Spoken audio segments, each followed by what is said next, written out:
subscribe, like, comment, share. Grandpa's health has been deteriorating for the past 2 years. It's really strenuous for him to be on long flights, so he told me to come on behalf of him instead. Alexander replied. Oh no, that old man should take care of his health. It's fine if he can't make it, at least he still remembers that he has an old friend like me. Linus urged Alexander to go into the living room as they continued their conversation. As Linus glanced at the young man before him, he gradually softened his gaze as he thought. This young man is pretty decent. Since you came all the way here, you should stay for dinner tonight. You can always leave tomorrow. Linus offered. Alexander didn't have the heart to reject Linus's warm hospitality, so he agreed to stay. I'll have to take up your offer, he uttered. Linus immediately got the maids to prepare dinner. Miss Joy is back, and Helen has already told us to prepare dinner, the maid replied. Linus was pleased to hear this. Joy's back. That's great. Alexander didn't show much of a response after hearing about Joy, but Linus then patted him on the shoulder. I need to introduce you to a new friend tonight. She's the owner of this manor. He turned to call the maid once more. Where did Miss Joy go? The maid answered honestly. Miss Joy said that the lavender fields blossomed really well this time around, so she brought Prince out to play with her kite there. Linus chuckled upon hearing this. The older Joy gets, the more playful she is. Alexander felt rather curious about Joy when he noticed how fond Linus seemed of her. Soon enough, it was time for dinner. The maid knocked on Elise's door. It's time for dinner, Miss Joy. Elise quickly found an excuse for herself. I'm still jet-lagged, so I think I'll skip dinner today. The maid was troubled by her response. But Mr. Linus insisted that you come down for dinner. Frustrated, Elise pulled her blanket over her head before she threw it off and sat upright. The more I try to avoid this, the more it happens. I might as well just face my fears. With that thought, Elise prepared to get out of bed. At that moment, Helen pushed the door open and entered the room. Miss Elise. Elise's gaze shot up to look at Helen, and Helen immediately realized her mistake. Miss Joy. It's time for dinner. I got the maid to prepare your favorite dishes. Elise slipped her arm into Helen's as she spoke. Is the man from Athessia still here? He's Linus's guest who came a long way, so Linus made him stay for a day or two. What is it? Do you know him, Miss Joy? Helen asked after explaining the situation. Elise instinctively shook her head to deny it. No, I don't know him. When Elise appeared in the dining hall, her eyes landed on Alexander instantly. As they exchanged glances, Elise gave him a smile without looking away. She considered it her form of greeting to him. Elise had sharp and delicate features, and her dimples showed as she spread her red lips into a smile. Her distinct aura made her appear prettier and more elegant than ever. You're finally back, Joy. Linus welcomed her. She stuck her tongue out playfully. I specially came back because I missed you guys so much, Linus. Linus let out a hearty laugh. You're so good at sweet talking, you little brat. Let me introduce you to my friend's grandson. This is Alexander Griffith. He quickly turned to introduce Elise to Alexander. This is my niece, Joy Sinclair. Elise stuck her hand out to greet Alexander. It's nice to meet you, Mr. Griffith. Alexander shook her hand. The familiar feeling that Alexander had was intensified the moment their palms touched. He stared at the girl in front of him, and he was quickly reminded of Elise. It wasn't the first time he had felt that way. However, he knew that the girl before him wasn't Elise. It was impossible. Hello, Miss Sinclair. It's nice to meet you. Alexander's deep and husky voice was unique and seductive. However, Elise merely smiled at him before taking her seat. She had to sit through the whole dinner, and when dinner was finally over, Elise decided to bring Prince out for a walk to digest all the food she ate. However, Linus stopped her before she could make a move. Hey, Joy. I heard that there will be fireworks at the manor tonight. Why don't you help me bring Alexander over to watch the fireworks? You young people have more to talk about, anyway. Elise rejected the idea before even thinking about it. I'm bringing Prince out for a walk, so I don't think I can show Mr. Griffith around. Linus stubbornly insisted on his suggestion. Well, you can definitely bring Prince for a walk. I'm old, and my body's weak, so I need to rest earlier.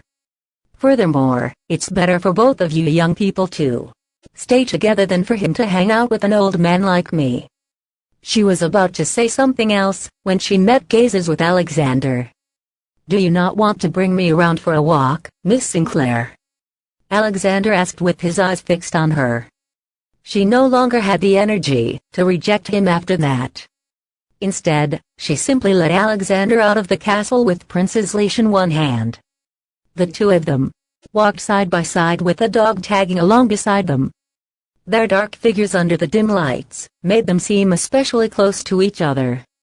You remind me a lot of a friend, Miss Sinclair. Alexander started the conversation, and Elise felt her heart skip a beat immediately. However, she couldn't stop herself from responding. Is that so? Perhaps it's just a coincidence. Your friend must be pretty decent, Elise uttered in a playful tone as she subconsciously stole a glance at him. He curled his lips into a smirk. She's pretty decent. She's kind and hardworking. Whenever I'm with her, she's always busy with her math questions. She even got a perfect score for some national mathematical competition. Elise would have never imagined Alexander to describe her in that way. She let out a soft chuckle, but it didn't seem to conceal the awkwardness she felt at that moment. She does sound like a really outstanding person. Alexander was stunned for a moment. He hadn't been thinking too much when he was speaking earlier, but he then realized that his description of Elise was full of praise. I never knew that my impression of Elise was that good. Yeah, she is. You guys look really similar. I nearly thought that both of you were the same person when I first met you, he uttered. Upon hearing this, Elise felt her heart pounding against her rib cage. She forced herself to contain her emotions as she put on a calm act. If you weren't Alexander, I would have thought that you were just using these words in an attempt to flirt with me, she uttered. A sense of confusion emerged in Alexander after he heard her words. He turned to give her a questioning look. I have only met her today, yet I feel like I have known her for a long while. You're extremely beautiful, Miss Sinclair. She's no match for you. Upon finishing his words, Alexander couldn't help but recall Elise's face in his mind. At that moment, he no longer thought that Elise was an ugly girl. She might dress in a rather old-fashioned manner, but she's not ugly at all. After pausing for a while, Alexander continued to speak.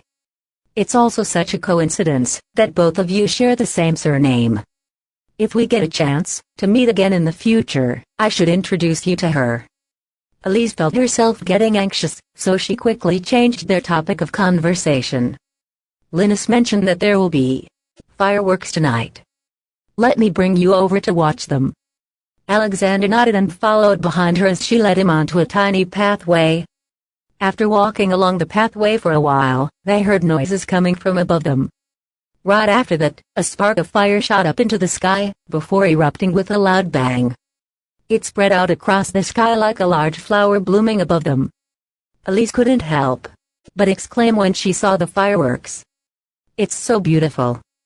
He turned to look up at the sky. Fireworks may be pretty, but they only last for a short moment. Yet, it only takes the fireworks one short moment to flaunt the most beautiful side of itself. The fireworks continued shooting up into the sky, with one bang quickly following the other. There were all sorts of different colored fireworks that painted the night skies. Once the fireworks ended, the sky returned to its usual, quiet self. It's getting late. Let's go back, Elise suggested. Alexander looked away from the skies and checked the time. Let's go. We should get some rest. After they got back to the castle, Elise parted ways with Alexander and headed back to her room. The maid showed Alexander to the guest room. The next morning, Elise woke up to find out that Alexander had left early in the morning. She was rather disappointed when she first heard the news from her maid, but she quickly recollected herself. "What about Helen? Where is she?" Elise asked. The maid responded in a polite tone. "Helen's harvesting some grapes in the orchard. The grapes are all ripening now, so Helen thought that it'd be a good idea to bring some back to make wine." Elise's eyes lit up when she heard this. "I will go and help her." She then hurried off to the orchard to find everyone busy harvesting grapes. She grabbed a basket for herself before going over to help them out. "These grapes look great, Helen." Helen beamed when she saw the younger girl. "Don't bother, Miss Elise. Let me do the work." Of course, Elise didn't obey Helen's orders. "It's fine. Let me help you." Helen no longer stopped Elise after she saw how determined Elise was to help her. Both of them got their own scissors, and they started harvesting the grapes. "That guy, Mr. Griffith, who came yesterday, he seems pretty decent. He looks like a noble, dignified and handsome man. I think he's not bad," Helen commented as they worked. "He's pretty decent," Elise agreed after hearing Helen's praise for Alexander. Helen turned to look at Elise then. "You are getting close to the age for marriage, Miss Elise. Perhaps you should start making some plans." Elise was rather embarrassed to talk about this. "What are you saying, Helen? I'm still young." Helen couldn't help but giggle when she saw the bashful look on Elise's face.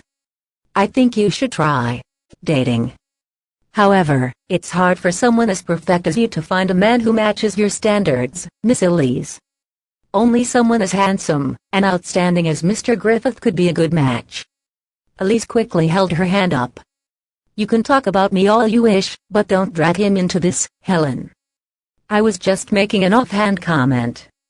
But I do think he's a decent guy, Miss Elise," Helen uttered. Elise eyed the woman speechlessly. "It looks like I'm never going to hear the end of this.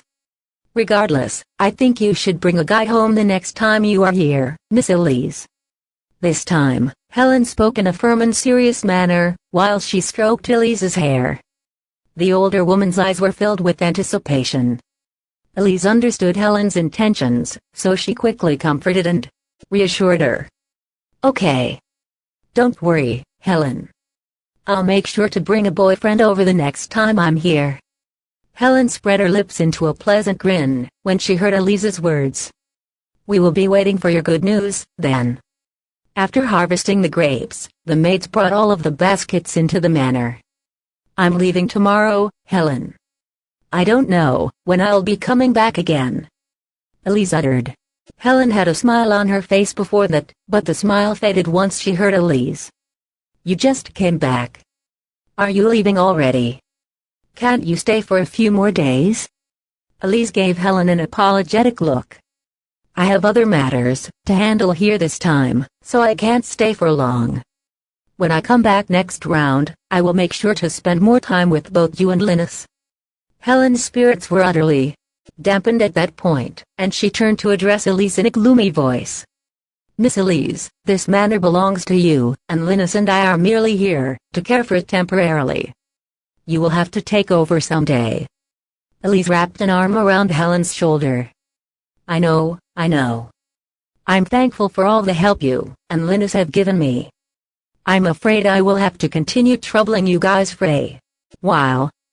Helen knew that she didn't have the power to stop Elise from leaving, so she no longer said anything else. The next morning, Elise left the manor. Jamie was already at the location of the international race, and Elise had to make her way there. The annual French Grand Prix was about to begin. This was a widely anticipated race by racers all over the world, and it was one of the largest races in the industry. Each racer represented their own country, and most of the winners of this international race often shot to fame once they won a title. They would become famous on a global scale. The international race was held in a stadium in Paris that could fit up to 50,000 people. All of the spectators were from different countries, but they all had one thing in common: their love for race cars. Elise and Jamie brought their tickets to the entrance. They both had tickets for Zone A, and Jamie quickly called for Elise once he found nice spots. "Over here, boss."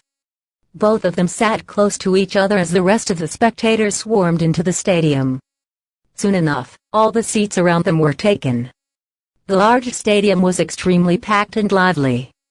"Today's just the preliminary round, boss. The seeded player that we had our eyes on, the one from Germany, will be here today. However, I heard that there's also a racer from Citadel who registered this year. Apparently, his skills aren't that great, and he might not even get past the preliminaries," Jamie said. Elise pressed her lips together. "Don't worry. The competitors from Citadel usually only reveal their full potential at the end. Who knows what will happen? Let's just watch the race." The race officially began at 7 p.m. The theme song of the race played through the speakers, and the crowd cheered excitedly when they heard the song. Elise felt as if their excitement was contagious. A smile formed on her face as she watched the crowd. She had enjoyed racing ever since she was young, and she loved speeding. Back then, she somehow got the opportunity to register for an international competition while she was a transfer student in France.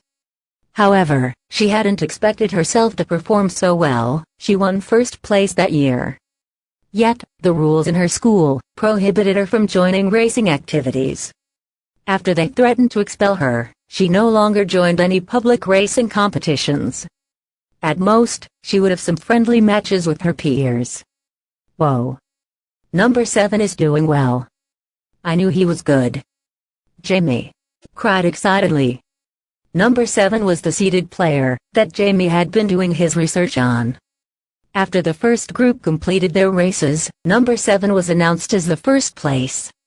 "Boss, I think he's going to win the championship. Even if he doesn't, I'm sure he will get top 3. Jamie cried. Elise didn't agree to this. "It's too early for you to jump to conclusions.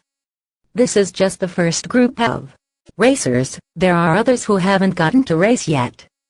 I have a feeling that this is going to be an interesting match." At the same time, Alexander was backstage at the same race. He was cheering on one of the contestants that day. "You have been training for 2 years now. It's about time you evaluate yourself with this race. Good luck. I'm looking forward to your performance." The other man gave him a firm nod. "Don't worry, young Master Alex. I will do my best." The person was none other than Wilson DeMarco, the only representative of Citadel that day. Alexander had spent large amounts of money to develop Wilson as a racer. "Wilson DeMarco from the 4th group, please get ready." Wilson stood up once he heard his name being announced. After bidding goodbye to Alexander, he prepared to step onto the tracks. Alexander didn't stay after that. He headed to his seats in Zone A, after checking his tickets. However, the moment he sat down, he saw a familiar figure sitting just 3 rows in front of him. Joy. "That's odd. I didn't expect to bump into her here." He smirked without thinking much about the encounter. Instead, he put all of his focus on the race. "Let's go. Number 6. You are the only representative of Citadel," Jamie cried at the top of his lungs. His words caught Alexander's attention, and Alexander was shocked when he saw Jamie. What a small world. But why would Jamie and Joy be together? It doesn't really make sense for them to interact with one another. One lives in France, while the other lives in Athesia. Judging by the way they are interacting now, it seems like they are pretty close. It doesn't look like they just met each other here. Alexander shifted his gaze away. Am I overthinking this? Something feels weird. Elise beamed when she saw Wilson. This participant seems pretty good. I think he might be a favorite to win. Jamie didn't agree at all. Wilson's a new face in this scene, boss. Furthermore, he's not from one of the nearby countries. I think it's unlikely for him to be a favorite. Most of the locals here held prejudices toward people from faraway countries like Citadel. In fact, that was one of the reasons Elise nearly lost her title as the champion back then. We will find out soon. Elise understood the rules of the race, but she genuinely thought that Wilson seemed like a promising racer. Her predictions were right. Wilson won first place within his group of racers. I think he has great potential, Elise uttered in a serious tone. Jamie sighed once more. Boss, although you are my boss, let's agree to disagree this time. I still think Z from Germany has better skills. I have more faith in him. Elise chuckled in response. Why don't we bet on this, Jamie? A bad feeling emerged in Jamie's chest, immediately, as he had never once won a bet against Elise. What are we betting on, boss? Since we are here at the race, let's bet on the person we think will be the champion. Elise laughed. Please spare me, boss. I have known you for so long, yet I have never won a single bet against you. You are going to take my entire fortune if we continue betting. Please show me some kindness and spare me for once, Jamie pleaded. His playful words made Elise burst out laughing. Okay. Fine. You look so pitiful when you talk that way. Let's just place a small bet this time.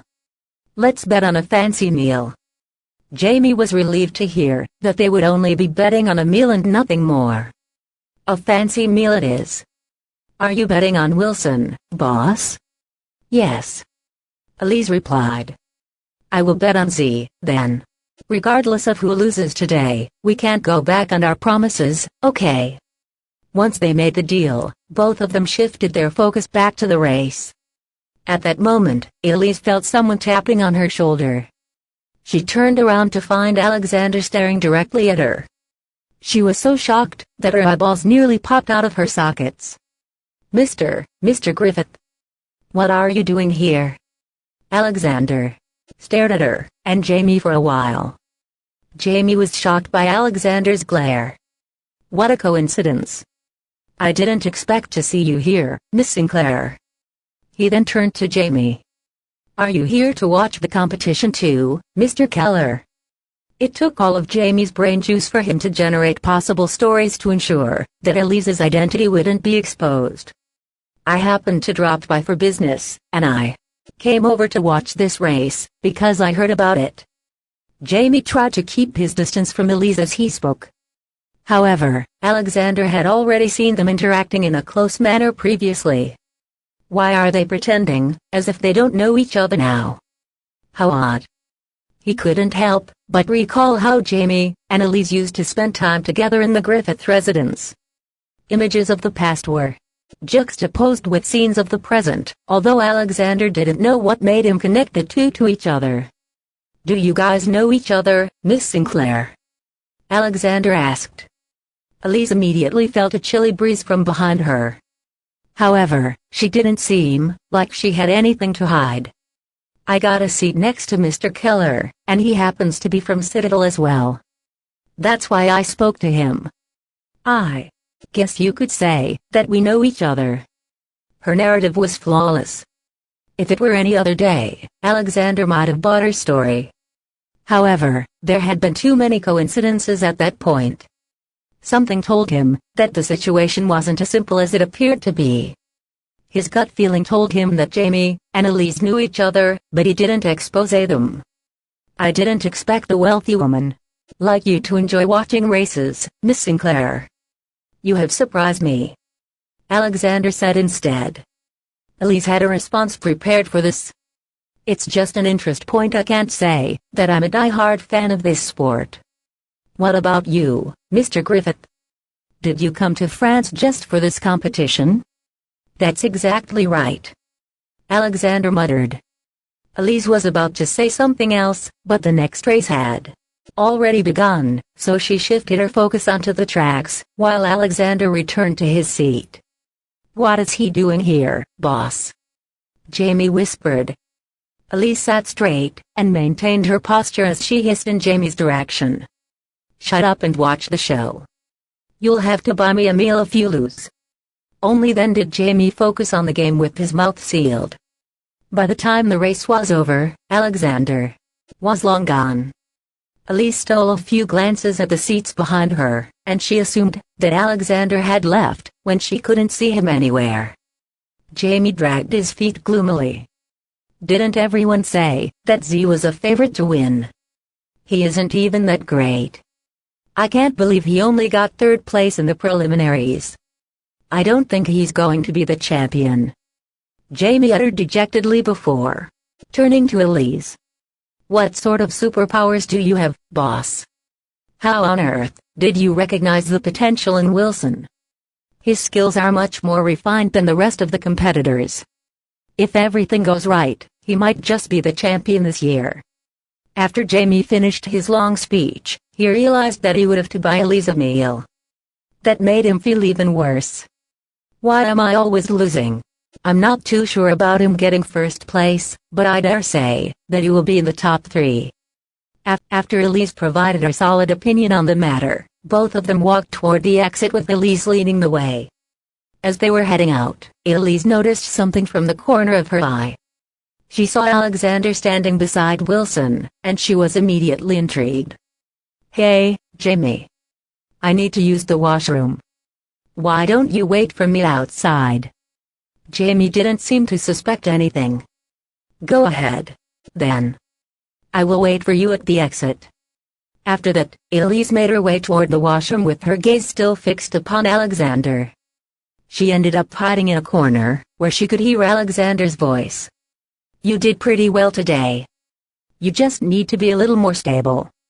My condition is much better today, and it's all thanks to your advice, Mr. Griffith. I will do my very best for the finals tomorrow.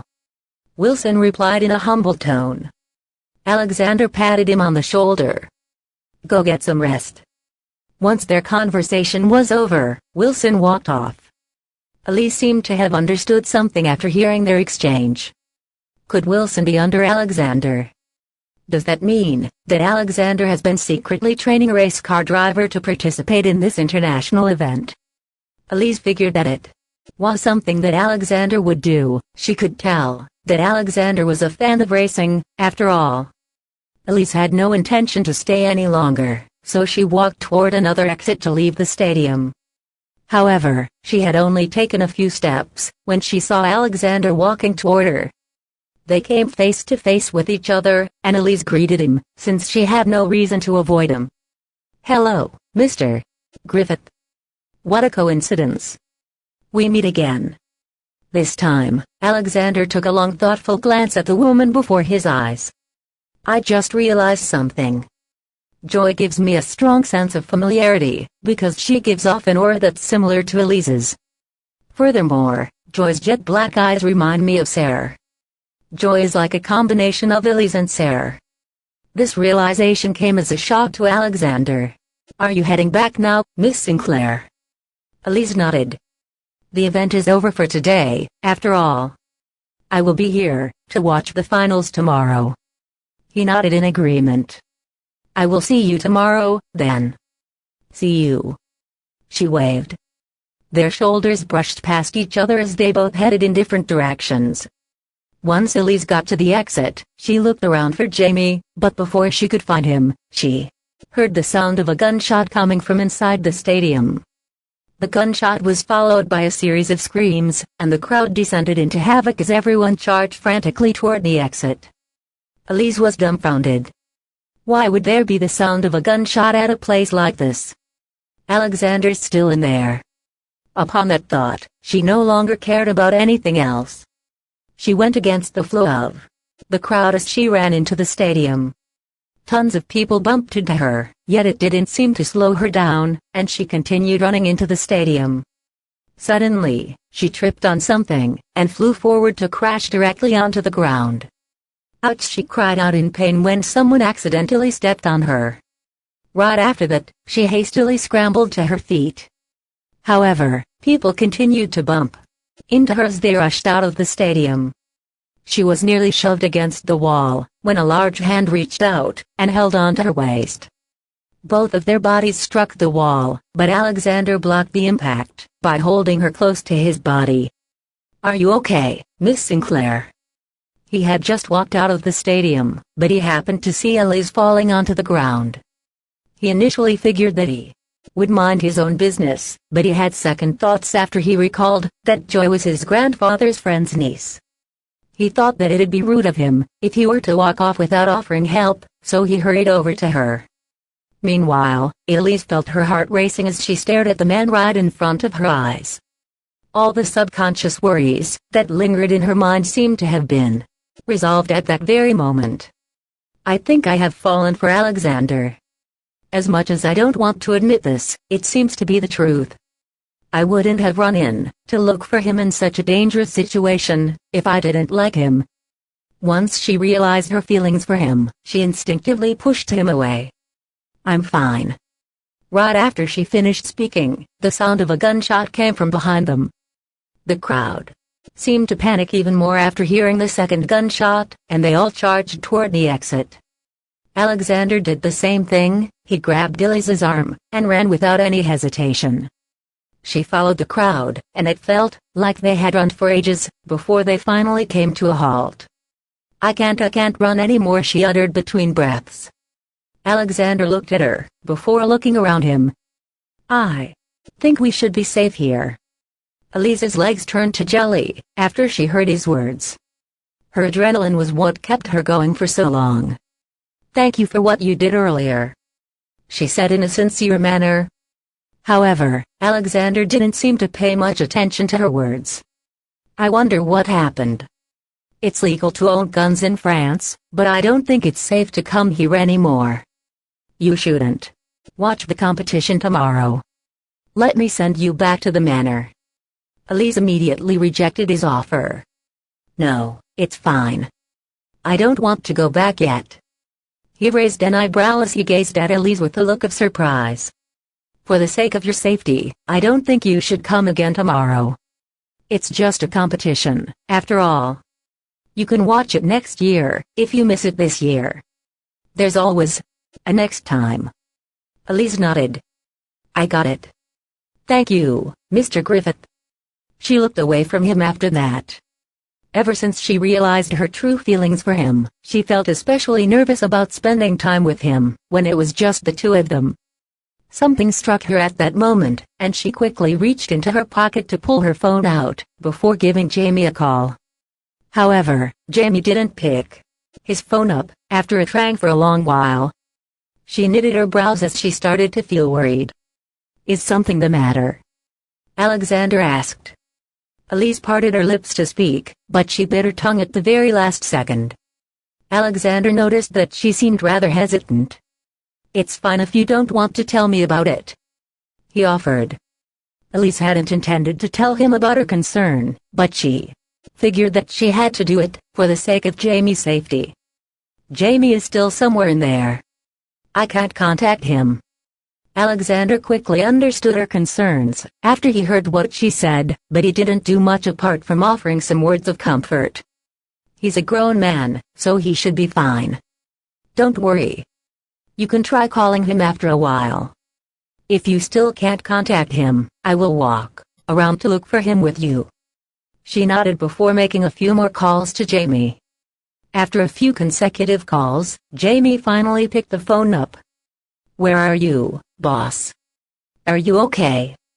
Something happened in the stadium, and I have been trying to look for you. Where did you go?" Upon hearing Jamie's flustered voice, Elise felt a surge of relief in her chest. "I'm fine. I managed to run out of the stadium. Don't worry." A long sigh came from the other end of the line. "Where are you? Should I come over to meet you now?" Elise looked around her and gave him some directions before she ended the call. As Alexander watched her talk on the phone, he realized how she sounded like a girlfriend who was caring for her boyfriend. Could Joy be Jamie's girlfriend? Alexander naturally believed that his assumption was correct, since it seemed to make sense. "I'm fine now, Mr. Griffith. My friend is coming in a while," Elise uttered. He nodded. "If that's the case, I'll leave after your friend gets here." he offered. Elise didn't reject him, so they both stood by the side of the road as they waited for Jamie. Neither one of them spoke to each other, but complicated emotions continued to surface in Elise's heart. She glanced up at the sky above her as she curled her lips into a pleasant smile. From the start, Elise had intended to travel to France to relax and seek some answers of her own. Right then, she felt like she had finally gotten a clear answer for herself. I guess this trip wasn't a waste after all. Jamie rushed over to them. You scared me to death, boss. After he finished his sentence, he noticed how Alexander was standing right beside Elise. He instinctively clamped a hand over his mouth. Elise understood the reason for Jamie's actions, so she quickly reassured him. It's fine. Mr. Griffith knows that we are friends. It took Jamie a while to process the situation before he nodded. He no longer asked any questions. When Alexander noticed that Jamie had arrived, he announced his departure. I'll head back now, Miss Sinclair. It can get rather dangerous on the streets of France, so you should watch out for your own safety. He left after finishing his words. The moment Alexander left, Jamie tugged on Elise's shirt as he questioned her. What's up with you and Alexander, boss? Aren't you afraid that he might learn about your true identity? Elise shrugged. Hey, Jamie. Can you help me book tickets to return to the country? I'll head home tomorrow morning. Jamie was shocked to hear this. Are you leaving before the race is over, boss? She nodded in response. I don't think there's anything else that interests me in the race. You can watch it on my behalf.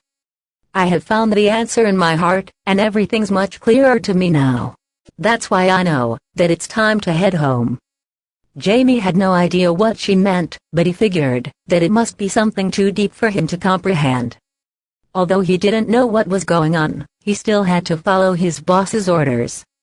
He therefore booked the return flight tickets for Elise, and both of them returned to the country the next morning. Once they landed in Athessia, the first thing that Elise did was to find a public bathroom, where she transformed herself back to how the usual Elise would look. She didn't head back to Griffith residence right after that, and made a trip to school instead. Since Elise's academic results were decent, her teachers hadn't asked much even though Elise had taken a few days off from her classes. When Elise arrived in class, Michaela hastily clung onto Elise before she began to blabber all about school. You're finally back, Elise. You have no idea how bored I have been in the past few days. I don't have a single person to talk to in class. Michaela couldn't help but complain as she put on a pitiful look on her face. Please bring me along when you leave for a holiday the next time, Elise. Elise ruffled the other girl's hair. All right. You can come along the next time. Elise replied with a laugh. Michaela spread into a wide grin upon hearing this. By the way, Elise, did you know that my husband's releasing a new song? He just posted an announcement on Twitter this afternoon. Elise was rather confused. Your husband is Jack, of course. Who else? Michaela hastily explained herself, and Elise nodded understandingly after hearing her explanation. Did he announce the album and song title? Elise asked casually. He didn't say anything. However, he mentioned that he's trying something new with this song, and that it will sound extremely different from his previous style. He created a brand new track. I'm more and more impressed by my husband each day. Hey, Elise. Why don't you help me ask my husband out for a date someday? I can buy him lunch. Elise didn't see a reason to reject Michaela's request. Sure. I'll help you pass the message to him. Upon hearing Elise's words, Michaela looked as if she were about to erupt with joy. You're the best, Elise. Elise curled her lips into a grin. Michaela's happiness was too contagious to be ignored. That afternoon, the two of them walked out of school after classes were over.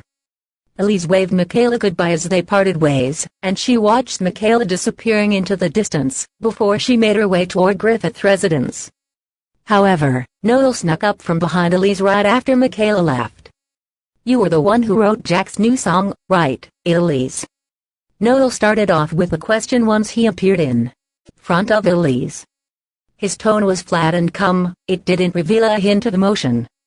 He stared deep into Elise's eyes, as if he'd be able to get an answer from them. He knew that his guess had been right when he saw Elise remaining silent for a while. The general style of Jack's new song was familiar to Noel. Even the way the lyrics were written reminded Noel of Elise's style. Anyone who knew her well enough would only take a few seconds to recognize her writing. Didn't you say that you'd stop writing music? What made you change your mind this time? Noel asked. Elise hadn't expected Noel to find out about the truth so quickly. Regardless, she had already predicted such a thing to happen eventually, so she didn't bother to come up with any excuses. I wasn't the one who created this track. I simply made a few changes to it. It was no big deal. But the style of this music is way too distinct. Aren't you worried that the news might get out, H? Elise responded with a smile that didn't seem to reach her eyes. One way or another, I have decided not to pursue a career in this field. I'm only doing this to help a friend out. As Noel glanced at the girl in front of him, he realized how she seemed different from the girl in his memory. If that's the case, then why didn't you give me this opportunity instead? Elise held her arms open as she explained herself clearly. Look, I'm sorry, Noel. All of this was a coincidence. Whatever happened in the past still feels fresh to me today, and I don't think I'm able to repackage myself into a brand new person under the public's eye. This is the only time I'm breaking my promise. I won't do this again in the future. Noel frowned a little. H, I know that you suffered a great deal after that event. However, the public needs to hear the truth about that incident. I trust that you'd never do such a thing, but as Noel continued speaking, Elise finally interrupted him. Look, Noel. You claim that you trust me, but your trust is dependent on other factors, too, right? We are teammates, but you have never shown your trust in me. You have never chosen to believe my words over hers in the past. A rather bashful look appeared on Noel's face when he realized that he had been exposed. He parted his lips to speak, but no words came out. If we can't be teammates, then we shouldn't be friends either, Noel. You can stop looking for me in the future. With that said, Elise made a move to leave. However, Noel quickly held on to her arm. Charlene didn't do it on purpose, H. She has been talking about you a lot. She really wants to return to the days of glory that she had shared with you. Elise coughed as she shrugged his arm off. I'm sorry, but I have no interest in doing such a thing. Right after that, Elise strode off and left Noel standing on his own. He watched her back as she hurried off. Elise took a long deep breath as she walked. Her emotions were no longer as intense as they had been 3 years ago, and she finally felt like she was able to accept the past incidents she had gone through. She no longer felt trapped by those issues. Even no sudden mention of Charlene's name felt like nothing more than a gust of wind that vanished as quickly as it appeared. Elise didn't know how long she had been walking on the sidewalk when she heard a loud horn beside her. She instinctively glanced up to see an MPV parked by the side of the road in front of her. The car window came down before a man stuck his head out. What are you doing here all alone, Elise? It was Jack. Elise was rather stunned to see Jack there. I'm heading home, she explained. Let me send you back, then, Jack offered. He hastily opened the car door, and Elise got into the car. Only then did she realize that Alexander was also sitting in the MPV. Despite the sense of awkwardness that she felt, Elise took the initiative to greet him. I didn't know you were here. Alexander was flipping through some documents, and he merely responded with a curt nod. Jack was the one who explained the situation. I went to pick Alexander up from the airport earlier, and I happened to bump into you here. But you don't seem to be in a good mood. You look really sad. Since when did you learn to care about others? You have never treated me this way in the past. Elise teased him. Jack shifted uncomfortably in his seat. You should learn to appreciate my kindness toward you, Elise. I'm just caring for you as a friend. Furthermore, you used to be so ugly, old-fashioned and noisy. Now, you're just as ugly and old-fashioned, but I have finally realized that you are a pretty decent person. This sounded better to Elise's ears. Thanks. My good friend told me that you are releasing a new song soon. Congratulations. The smile on Jack's face widened upon the mention of his new song. He seemed especially excited even at the thought of it. Thank you. You should come over to hang out during the press conference for the new song. Elise rejected him immediately. No thanks. I'm afraid your fans might murder me. However, my friend is a pretty huge fan of yours. If you have tickets, can you give me 2 of them, so that I can give it to her? She will be really pleased. Jack wasn't a stingy man and he immediately got his manager, Ronald, to hand him 2 tickets. It's next Wednesday. Make sure your friend shows up then. Thank you. Elise uttered as she took the tickets from him. Jack raised an eyebrow before he smiled. You're welcome. Right then, Ronald spoke, up from his spot in the passenger seat. Hey, Jack. Charlene just reposted your tweet. Do you want to respond to her? She can repost whatever she wishes to. It's none of my business. I can't be bothered to respond. He uttered flatly. Ronald was rather troubled by his response. She used to be one of the most well-known singers. In some ways, she's your senior. You should show her some respect. Ronald urged. However, Jack continued to speak with the same nonchalant attitude. She got rich off of one song. Apart from that, she just tries to hop onto all of the trendiest things in the industry. If I respond to her now, the media will start writing reports about our scandal tomorrow. I don't want to have anything to do with her. After wiping the sweat off his forehead, Ronald decided he would no longer insist on responding to Charlene. Fine. Let's just ignore her, then. As the 2 men had their conversation, they didn't realize the grim look on Elise's face. It was the second time that she had overheard Charlene's name that day. It's been a while, Charlene. Jack dropped Elise and Alexander at Griffith residence. Once they arrived home, they were greeted by an overly excited Jonah. Did you get to meet my old friend, Alexander? How is he? Mr. Burton is well and healthy. He kept asking for you, and he really hopes that you'll get a chance to visit him in Provence. Alexander replied. Jonah let out a longing sigh upon hearing his grandson's words. That old man still thinks about me, huh? Well, I don't know if I will be able to see him again with this weak body of mine. What are you talking about, Grandpa? You're so healthy, I'm sure you can live to see yourself turning 100 years old. Elise uttered sincerely. Alexander added. That's right, Grandpa. I can go over with you next time. Jonah took a glance at Elise and Alexander before he let out another long sigh. I'm old now, Alexander. There are a lot of things that I want to do, but so many things that I don't have the energy to complete. You are getting pretty old too, it's about time you started your own family. Alexander showed great resistance toward the topic of marriage. I have my own opinions and plans for this, Grandpa. Don't you worry. He muttered with a frown. Jonah had no idea what was going on in Alexander's mind. You should focus on your future, Alexander. Let the past be the past. You need to learn to cherish those who are right in front of your eyes. However, Alexander didn't seem to get the underlying meaning behind his grandfather's words. I got it. He uttered simply.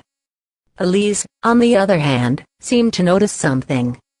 After their conversation, she excused herself and returned to her room.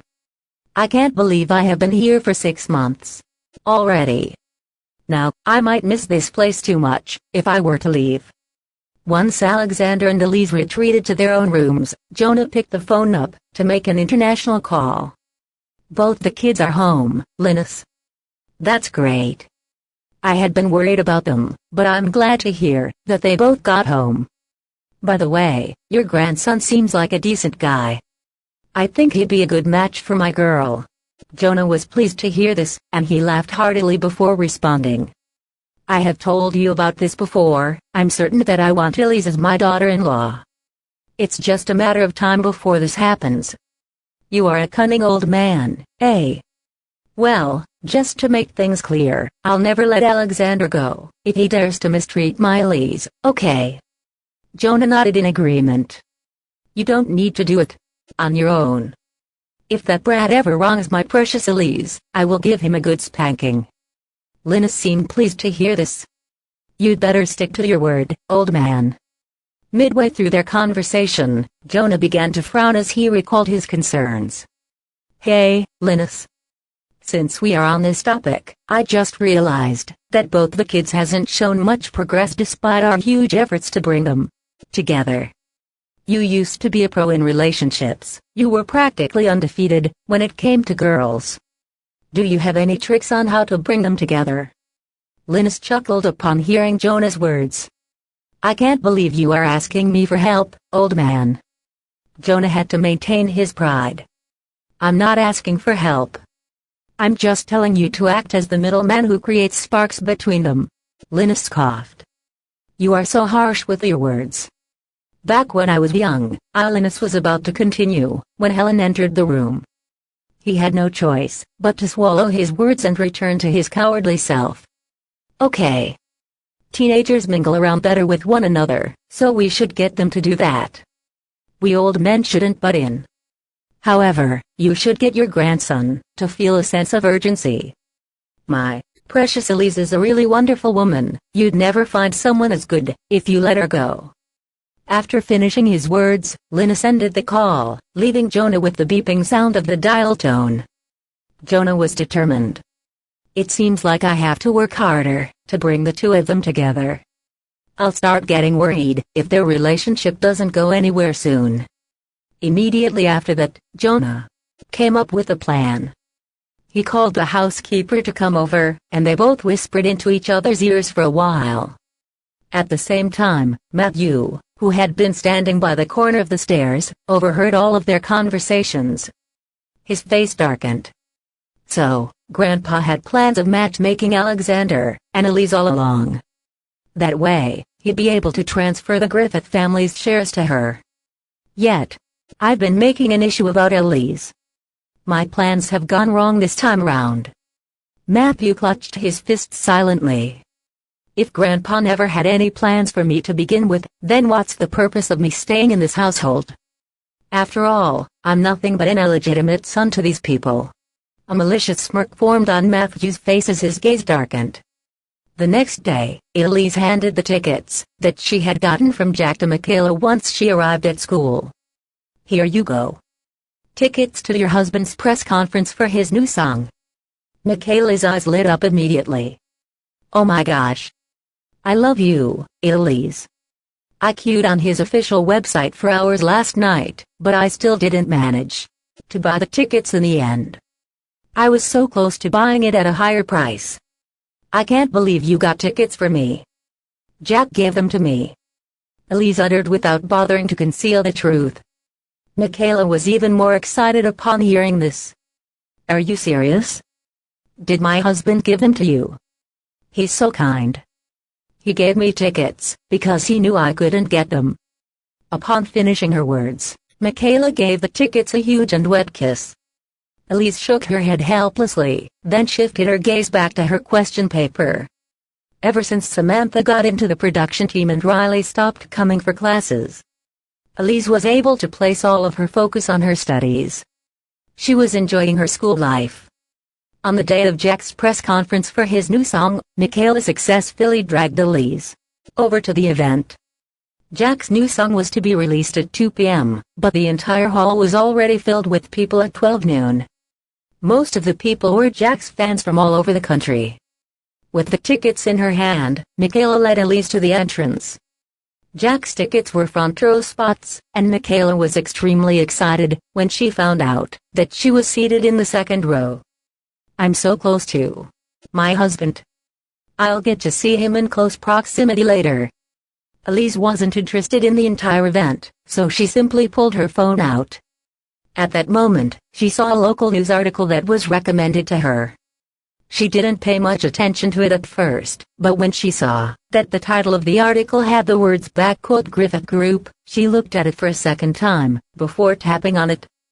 The article's title read, "The Griffith Group split up. Have all of the core technical staff left the company?" A bad feeling emerged in Elise's chest when she saw the article, and the look on her face only turned grimmer as she continued to scroll down with one finger on her screen. At the very same time, reporters were huddled right outside Griffith Group, and all of them had their eyes fixed on the main entrance. They were afraid that they'd miss out on the exclusive news and events. Soon enough, a bunch of people walked out with Matthew leading the pack. The reporters immediately charged toward them. "Young Master Matthew, is your announcement true?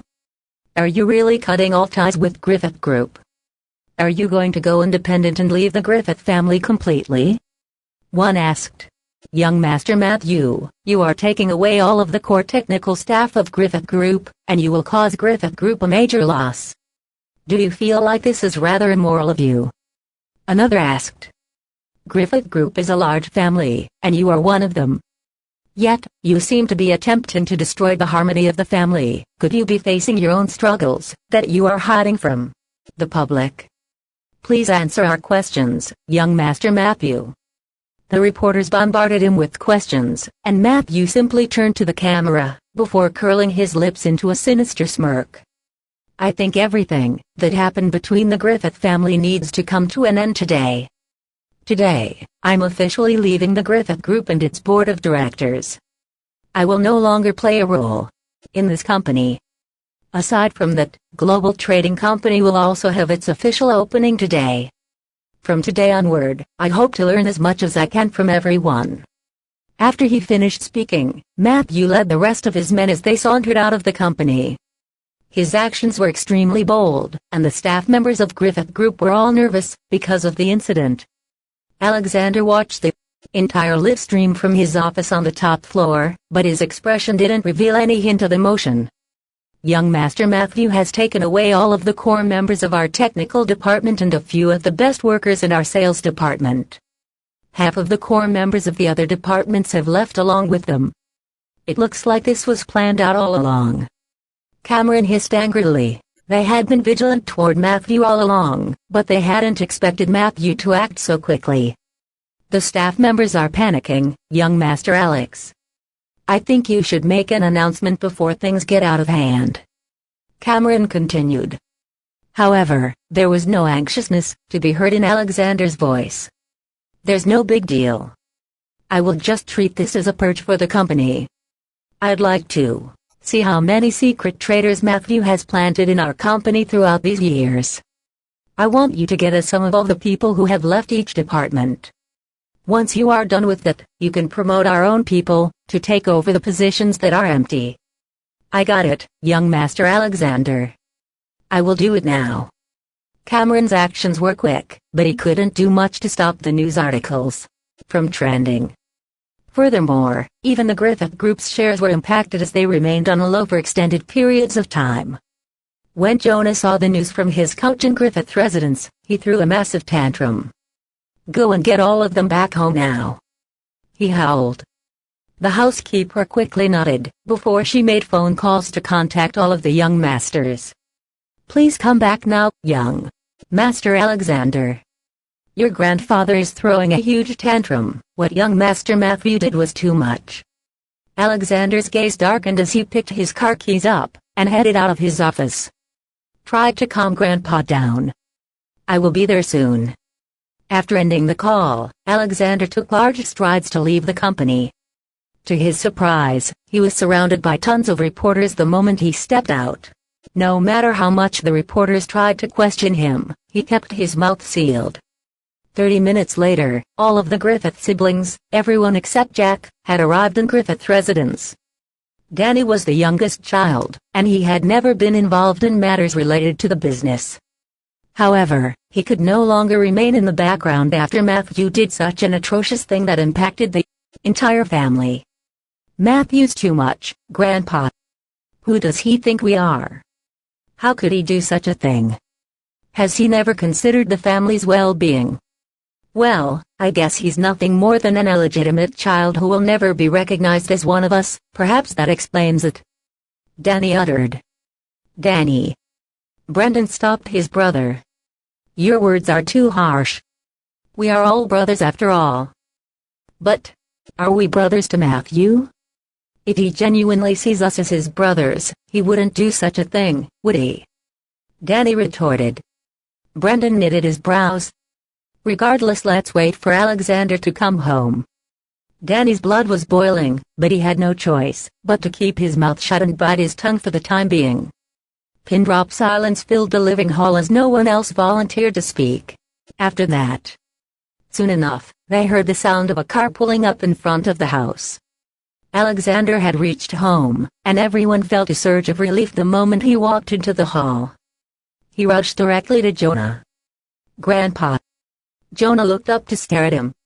Were you aware of what Matthew was scheming? It was too sudden. I hadn't expected it. Alexander replied. This incident has a really huge impact on the Griffith family. What are you planning to do about this, Alexander? Jonah asked. Don't worry, Grandpa. Everything is under control. Furthermore, there are a few other things that I'd like to report to you personally, Grandpa. Once Alexander finished speaking, Brendan, the more mature sibling, dragged Danny out of the hall before Jonah said anything. Once the younger ones left, Alexander and Jonah were the only ones in the hall. Alexander didn't say anything, and simply pulled out 2 documents, before handing them to Jonah. I got someone to check on this, Grandpa. Jonah's expression grew stern, after he stared at the files for a short while. His heart was still pounding long, after he skimmed through the papers. Are you sure that he did all of this? Alexander pressed his lips together. I had gotten someone to investigate this matter ever since I found an issue with my car during the race on the windy roads in the mountains. I found out that someone had done something to my car's brake, and I continued tracking only to find out that it was Matthew who had done it. However, I had kept this a secret and never intended to release it to the public, since I figured that he might have just made a small mistake. I thought I'd give him a second chance, but he's getting worse than before. As he spoke, Alexander pulled out a different document. I think you should prepare yourself mentally before reading this, Grandpa. When Jonah saw the serious look on Alexander's face, he knew that the documents were surely something of great importance. The old man took the file into his hands. This time, his face turned ghastly pale as he read the document. His grip tightened on the papers and he looked like he was about to be sick. Did he do all of this as well? Alexander knew that it was cruel, but it was the truth. Grandpa, you have taught us the importance of unity ever since we were young. Unity is what makes the family grow and flourish. I have always kept those words in my heart. However, this incident taught me a huge lesson, and it nearly ended the entire Griffith group. Jonah's breaths grew even more shallow as he listened to what Alexander had to say. With the swing of his hand, he sent the teacups on the table smashing onto the ground. Clink. Clang. The glass shattered on the floor. Bastards. All of those bastards. Jonah howled in anger. Alexander hastily attempted to calm him down. I only told you about this today, to keep you updated on the situation, Grandpa. Right now, I already have plans to deal with this, and I hope you can trust me to follow through with my plan. Jonah understood what Alexander meant immediately. I have no objections. He did such a terrible thing, that even I wouldn't allow him to get away with it. However, I have to remind you, that he's still your biological brother. Although you guys don't share the same mother, you guys have the same blood coursing in your veins. You should know your limits. That's the final piece of decency that we can extend to him. I understand, Grandpa. Jonah sighed. I have never had to worry about you ever since you were a child, Alexander. I trust you a lot, and I feel safe handing a company as large as Griffith Group to you. You can go ahead with your plan, and you can always let me know if there's anything that you can't handle. All right, Grandpa, Alexander replied. Jonah seemed extremely drained at that point. Okay, go on then.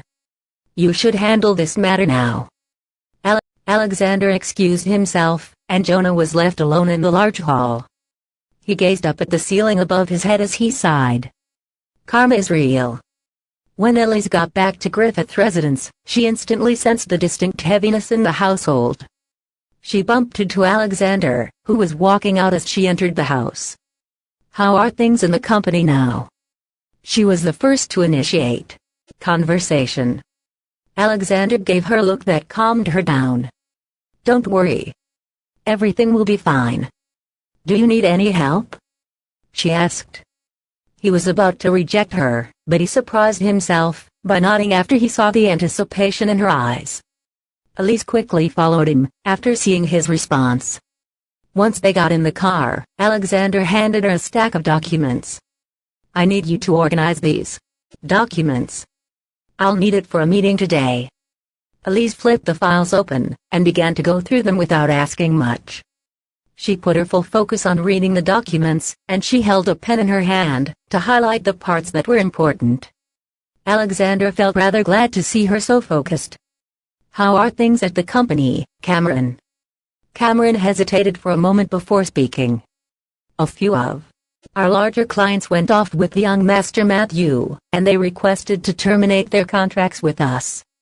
Some of the workers in the company are still on the fence about leaving or staying, but I didn't meddle with their business, since you told me not to do anything. Alexander nodded. Let's prepare for the worst. I think our shares will crash tomorrow. Cameron was shocked to hear this. Many of our business partners have terminated their contracts with Griffith Group. We are about to face one of the largest challenges ever. If the company fails to pull through, it might be destroyed by this incident. I want you to tell all the staff that they don't need to work overtime tonight. Tell them to get off work on time. Alexander ordered. I'm afraid that might be tough, President Griffith. If all of the men work on time, how is the company going to continue operating? Things will get really messy. Cameron replied hastily. However, Alexander seemed unfazed by his words. We can think about that when the mess comes to us. Cameron couldn't tell what Alexander was trying to achieve, so he had no choice but to follow Alexander's orders. I got it, President Griffith. I'll make the announcement now. As Elise organized the files, she went through all of the clients who were related to Griffith Group. Many of these companies of various sizes once had long-term contracts with Griffith Group, yet all of them were requesting to end the contract after the incident. Elise would never have believed such a thing to be true if she hadn't seen the papers on her own. A specific company caught her eye all of a sudden. The Keller Group? Isn't that Jamie's family business? Are they ending their contract with Griffith Group as well? Does Jamie know something about this? Elise didn't hesitate, not even for a second, to give Jamie a call. Jamie. Jamie was in the midst of playing a video game, but he didn't mind abandoning his teammates when he saw that the call was from Elise. It's so late, boss. Are you calling me for something? She got straight to her point. I have some questions for you. Jamie immediately understood her intentions after hearing her words. You are calling to ask about Griffith Group, right, boss? When Elise confirmed his suspicions, Jamie looked around before getting up and walking to the balcony. If you are asking about this, I'd like to tell you that I wasn't aware of it before this, boss. However, my old man told us that the news cannot be leaked to the public. I'm only telling you about this because you're my boss. Things aren't as simple as they appear to be on the surface. Alexander isn't just dealing with Matthew alone. I think it's possible that Matthew's act was just a distraction. I think the Griffith family needs to be really alert. They shouldn't ruin their sibling relations over such matters. Elise's gaze darkened as a possibility surfaced in her mind. When she noticed that Jamie didn't seem willing to share anything else, she no longer probed for more information. Thank you, Jamie. After ending the call, Elise organized the thoughts in her mind, before coming to a conclusion. No matter what happens, I refuse to just stand around and watch when Griffith Group is in trouble. I can't bear to watch the company falling apart. The next day, Griffith Group stocks continued to stay low, and they crashed all the way down when the stock markets opened. Many of the shareholders had dumped their Griffith Group shares. Earlier that morning, many different companies had approached Griffith Group to end their contracts. When Elise arrived at the company, she could tell that the whole atmosphere was different from before. There were empty seats all around the area. Her expression turned grim as she walked to Alexander's room and knocked on his door. "Come in," the voice said from inside. Elise let herself in after hearing Alex's voice. "You are here," he commented after looking up and staring at her. Elise watched the man before her eyes. He's still as powerful and high-spirited as ever. Even during such a time, he isn't panicking or losing his mind. His calmness makes me feel safe. I have arranged all of the documents needed for the meeting.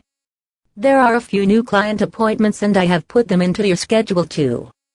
Thanks a lot," he replied with a smile.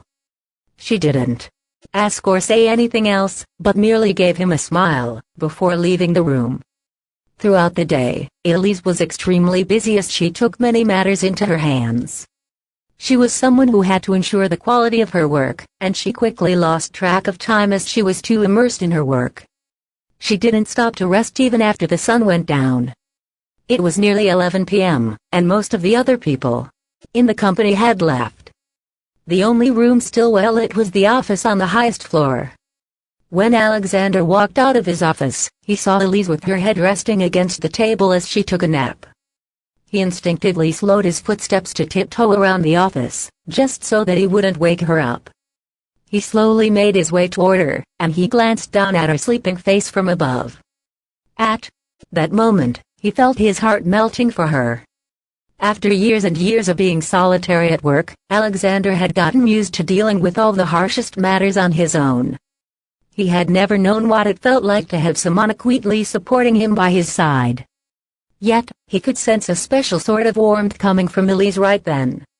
He parted his lips and grinned before he knocked Elise's table gently. "Wake up. You can sleep when we're home." In a daze, Elise opened her eyes and turned to see Alexander standing behind her. She was startled. Every last ounce of sleepiness left her body as she sat upright in her seat. "What are you doing here, Alexander?" He pointed at the clock hanging on the wall. "Why don't you take a look at the time? You should go home to get some rest." She gazed at the clock to see that it was already 11 p.m., so she quickly shut her laptop. "I'll go home now. Let's go together," he uttered with a smile. When both of them got into the elevator, Elise couldn't stop herself from asking him a question. "President Griffith, the company isn't in a good state. The loss of clients and the departure of staff members both have a huge impact on the business. If this goes on, Griffith Group might..." She couldn't bring herself to continue speaking, but she knew that he would understand what she meant. Initially, she thought that she would sound like she was bad-mouthing the company by saying such words during such a critical period. She had assumed that Alexander would get mad at her, yet there wasn't a hint of frustration in his face. "Don't you have any faith in me?" he asked in return. She shot him a questioning gaze. When he remained silent, she found herself getting nervous. What does he mean when he says that? Does he have a plan already? Can you make your message clearer, Alexander? Stop making me guess what's in your mind, she mumbled. He chuckled softly. This was the first time Elise had ever seen him smile, and she found herself mesmerized by his laugh. Right then, Alexander reached his hand toward her. He paused in the middle of the air for a second, before he stroked her hair. Don't worry. Nothing bad is going to happen to the company. You shouldn't trouble yourself with these matters. Go home and get a good rest. Perhaps everything will be different once you wake up tomorrow. Elise felt oddly secure upon feeling the warmth of his palm. She didn't bother to further analyze the meaning behind his words. The next morning, Elise woke up just before noon. She dazedly reached for her phone and checked the clock before she sat upright in her bed. It's already so late. Why didn't anyone wake me up? She cried. After a quick shower and a change of clothes, she hurried down the stairs. The maid hurried to Elise when she saw her coming downstairs. I have already prepared lunch for you, Miss Elise. You can come to the dining hall now. Elise wasn't in the mood to eat at all. Why didn't you wake me up this morning, Stella? I'm late now. Stella hastily explained herself. It was young Master Alex who told me not to wake you up, Miss Elise. He said you worked too hard last night and would need more rest today. He told us not to disturb you. So, Alexander was the one who told you not to wake me up. Elise was dumbfounded. Stella nodded, and Elise found her thoughts running all over the place. However, she couldn't be bothered to think about all of that then. How's the Griffith Group doing today? Are the shares still crashing? She asked. Stella had no idea about the state of the stock market, and Elise had no interest in having a meal. Elise hurried out of the house and used her phone to search for news related to the company. However, when she finally found some articles, she realized that everything had changed entirely for Griffith Group. That morning, Griffith Group announced a new partnership with one of the largest businesses in the entire nation. When the stock market opened at 10 o'clock in the morning, the Griffith Group's shares went up in value. Everything seemed extremely promising, so Elise was rather taken aback. How did all of this change in just one night? I need to know the truth. She hurried over to the office, and she realized that the gloomy, dejected atmosphere in the company had completely disappeared. There were two unfamiliar faces waiting at the front desk, but they both greeted at the moment she stepped in. Good morning, Miss Sinclair. Elise gave them a polite nod before she went into the elevator. When she got to the highest floor, the large office area appeared to have returned to its usual, bustling self. She felt her insides calming down when she saw the scene. Cameron popped up behind her right then. Miss Sinclair. She quickly returned to her senses. Cameron. You're surprised, aren't you? Cameron asked. Elise nodded, and Cameron continued on with a proud expression on his face. Well, you shouldn't forget who's sitting in that office. Our President Griffith's business management skills are recognized on a national level. All we have to do is put our trust in him. Cameron's words made Elise think about what Alexander had told her the night before. Her smile widened at the thought. Everyone shares the same wish. We all hope for the company to pull through and survive. I look forward to Griffith Group's growth. At that moment, the door to the president's office was flung open, and Alexander walked out from inside. He cleared his throat when he saw Elise standing nearby. President Griffith. Cameron quickly greeted him. Elise turned to look at him, and he spoke once they locked eyes. Thank you for your hard work in the past few days. Let me send you back to school. She quickly rejected his offer. It's fine. I can go there on my own.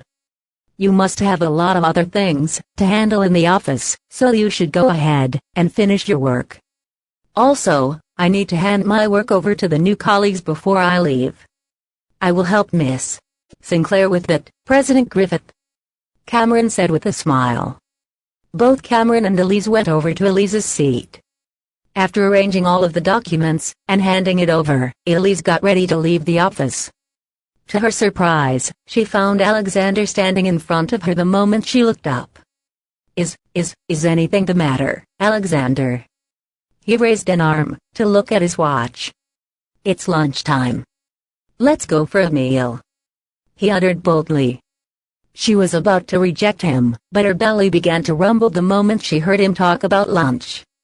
Only then did she realize how hungry she was after she skipped breakfast earlier. Okay. Since you are offering to buy me a meal, I will have to treat myself to some good food. Let's go, then. He replied. They headed to a private restaurant that only had a few guests. It was a quiet place, and the owner seemed really close to Alexander. She greeted him in a casual tone when he first arrived. "You're here, Alex." "Same old, Patricia," he uttered in response. "I got it," Patricia replied with a light chuckle. However, her gaze lingered on Elise.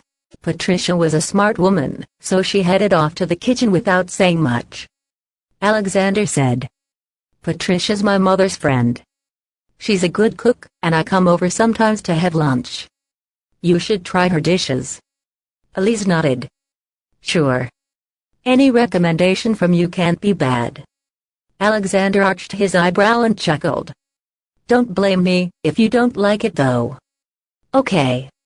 The food was served a short while later, and Elise quickly dug into the tantalizing food. Once she had a bite, her eyes lit up. "Not bad." Alexander filled her plate up with some fish. "Here. The fish is nice too." Elise started wolfing down her food. She was starving, and the food was too delicious to be passed up on. Alexander kept filling her plate up, and he looked delighted seeing her eating so happily. Patricia could see that the couple would be happy with some more alone time, so she served a big bowl of soup. "Here's one of our signature dishes. Have a taste." Alexander took the ladle. "I'll do it." Patricia handed the ladle over to him. "And I thought Alexander would grow up to be an uncaring man. Seems like I was wrong." Elise looked at Alexander. At the same time, he was handing her a bowl of soup. She immediately said, "It's fine. I can do it myself." Alexander didn't let her. Instead, he put the bowl down in front of Elise. "Just dig in." Patricia smiled. "Enjoy your meal. Call me if you need anything." Elise thanked her. Alexander sent her back to school after lunch. Even though Elise kept taking days off, her teacher never scolded her. Ridden by guilt, she knew she had to work twice as hard to repay their kindness. And so, she decided to start working on a past year exam paper. "Elise, someone wants to see you." Elise put her pen down. She wondered who wanted to see her, and she went to find out the answer. When she came out and saw Matthew standing at the end of the corridor, her face fell. "I was planning to look for him too." "Good. Now I can get this over with." She went over and asked coldly, "Are you looking for me?" Matthew turned around. "We need to talk." Matthew then walked off, while Elise hesitated before following suit. He kept walking until they came to a quiet area in the school. "Say what you have to say and leave." Elise snapped at him. Matthew looked at her in silence for a while. "You seem hostile today, Elise." "It doesn't have to be this way." Elise sneered. "I'm pretty sure it is too, Matthew. I was kind to you because I thought of you as a friend, but then I was proven wrong. I thought you didn't care about fame and fortune, but no. We're done, Matthew. You're not getting what you want." An evil smile appeared on Matthew's face. "Now you're just overreacting. I'm just trying to get what's rightfully mine, but they denied me. Why shouldn't I fight for myself?" "You should, but you shouldn't have used me for it." A storm brewed within Elise's eyes, and she shot back. "You were just pretending to be kind to me, because you wanted to use me, didn't you? You had some sort of plan. It was a bold move, but it worked. However, the problem here is that I don't like you. And I hate conniving bastards like you who would scheme and backstab your friends instead of fighting fairly. It's disgusting." Even though he was insulted, Matthew only smiled. "This is a misunderstanding, Elise.